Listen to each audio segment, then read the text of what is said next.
Good morning. We are in Parshat Bamidbar, the Shabbat before the Matan Torah, when God is giving us the Torah. And how do we start the Parshat Shabbat? With the census, counting the Jewish people. So, good morning. We are in Parshat Bamidbar, the Shabbat. So, must be that the counting, it's essential for us to receive the Torah. But how? Why is so important? What's the need for God to count the Jewish people? And it's so important that the Chumash, the Sefer Bamidbar, the fourth book of the Torah, it's called Chumash HaPekudim, the book of the counting of the census. So why is counting so important, especially since God already knows how many people, how many Jews they are without even counting? So the Midrash explains that the Jewish people are compared to wheat, just like wheat. When you gather it, when you harvest it, you bring it into the silo, you count how much you have because it's important, it's valuable. The same is with the Jewish people. When he brings them in and takes them out, God constantly is counting the Jewish people, similar to why the owner of a field counts how much wheat he has, how much grain, because it's his merchandise and it's valuable and he worked very hard to get it, and therefore he cares for each one. God also cares for each Jew. Now, obviously, he doesn't need to count because he knows exactly how many we are.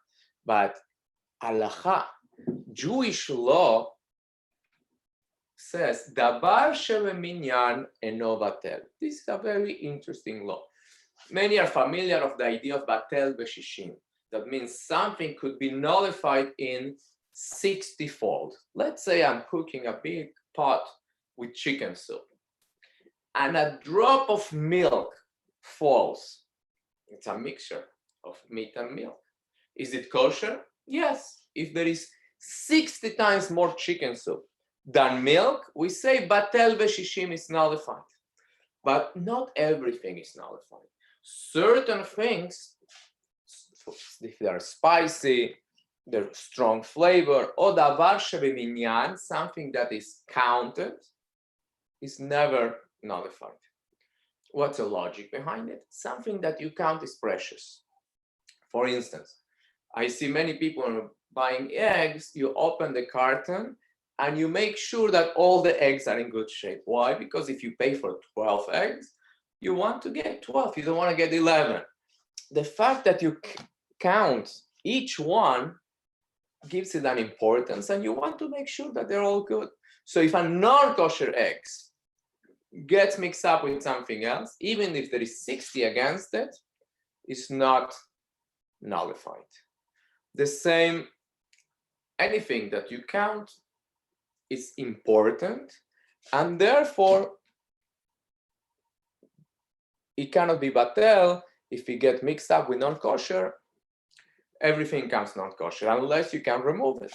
Now, the Jewish people are compared to kibsa ben shibim ze'evim, like a lamb surrounded by 70 wolves.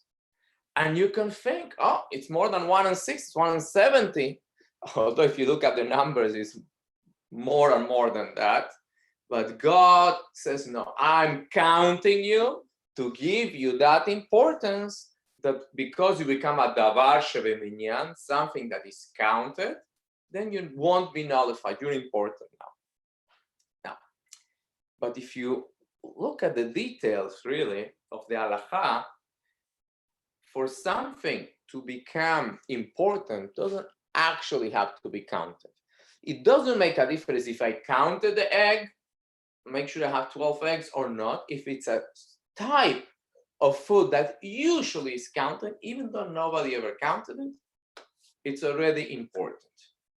So the question is, why does God actually have to count the Jewish people? Is that just enough to say, oh, humans is something that usually counted, Jews are something that counted, especially God knows what is the point. So to understand this, we have to understand the whole concept of why God gave us the Torah.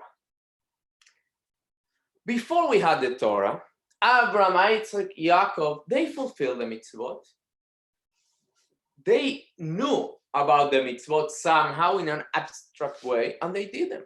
For instance, the story of Yaakov peeling the bark of the trees.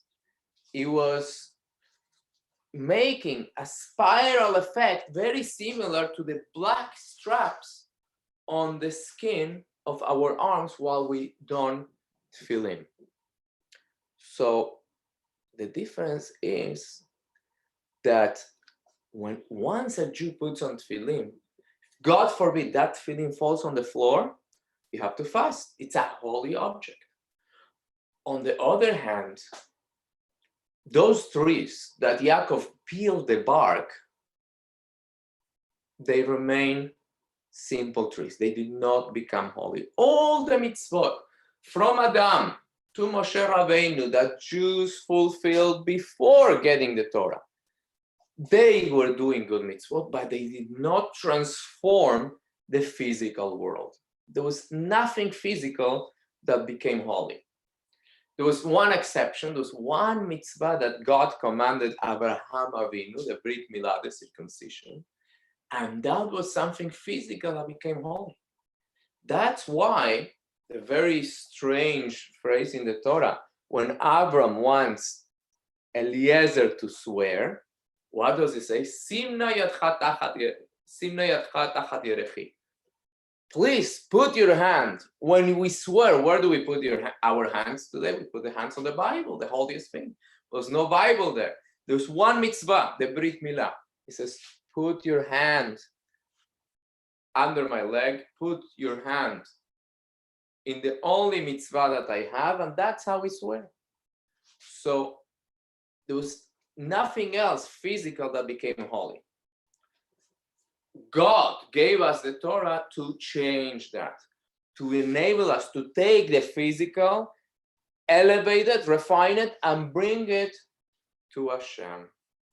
And we are able to transform the world and to make it a mikdash LaHashem, a sanctuary for God, not just by doing spiritual things, but the physical itself. Now, that's why the world had to know in a physical way that the Jews are counted by Hashem. In actuality, physically, they have to be counted, as we know, by giving the half a shekel.